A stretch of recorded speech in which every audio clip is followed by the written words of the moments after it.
আসসালামু আলাইকুম এভরিওয়ান, সবাইকে আমার চ্যানেল মুমুস কিচেন টেলে স্বাগতম। আজকে আমি আপনাদের খুবই ঝটপট একটি রেসিপি চিংড়ি ভর্তা করে দেখাবো। যারা চিংড়ি পছন্দ করেন এবং ভর্তা প্রেমী যারা আছেন তাদের জন্য এই রেসিপিটি কিন্তু পারফেক্ট হবে। চলুন তাহলে শুরু করি আজকের রেসিপি।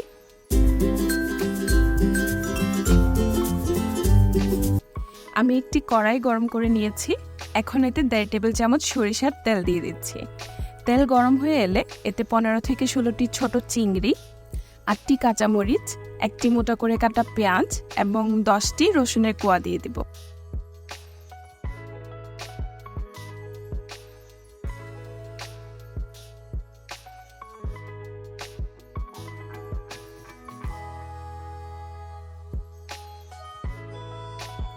বারবার নেড়েচেড়ে চিংড়িগুলোকে ভালোভাবে ভেজে নিব।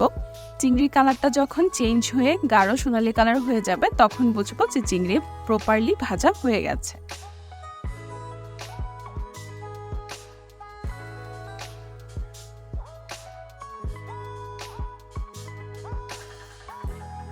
এবার ভাজা চিংড়ি এবং বাকি উপকরণগুলোকে ঠান্ডা করে একটি ব্লেন্ডারে নিয়ে একসাথে ব্লেন্ড করে নেব।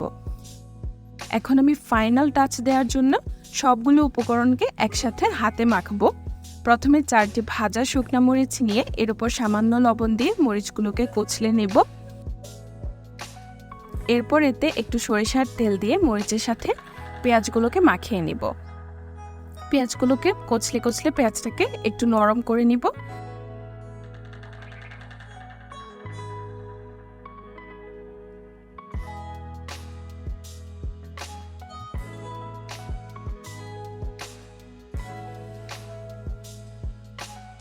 পেঁয়াজটা নরম হয়ে গেলে এতে দিয়ে দেব ব্লেন্ড করে রাখা চিংড়ি।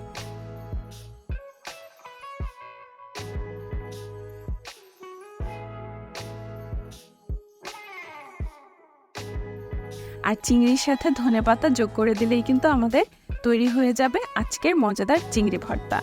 গরম ভাতের সাথে খেয়ে দেখবেন কি অসাধারণ লাগে এই চিংড়ি ভর্তা। রেসিপিটি যদি ভালো লাগে তবে লাইক শেয়ার করতে ভুলবেন না। আর আমার চ্যানেল মুমুস কিচেন টেল সাবস্ক্রাইব করুন। দেখা হবে ইনশাআল্লাহ নতুন রেসিপি নিয়ে। আল্লাহ হাফেজ।